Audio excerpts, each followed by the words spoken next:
This week during our reading, we finished out the Old Testament and started into the New Testament.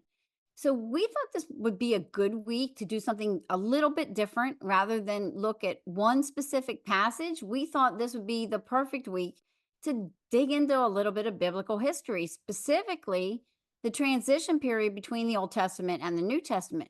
There's roughly 400 years. That's a long time between the close of the Old Testament and an angel appearing to the father of John the Baptist named Zechariah. What happened during that time? Well, knowing the answers definitely gives us a richer experience when we begin reading the New Testament. After all, this is the world that Jesus and his disciples were living in. Yeah. The Old Testament closes with the book of Malachi, which was written around 430 BC. But then that's it. God's silent, and he remains silent for 400 years.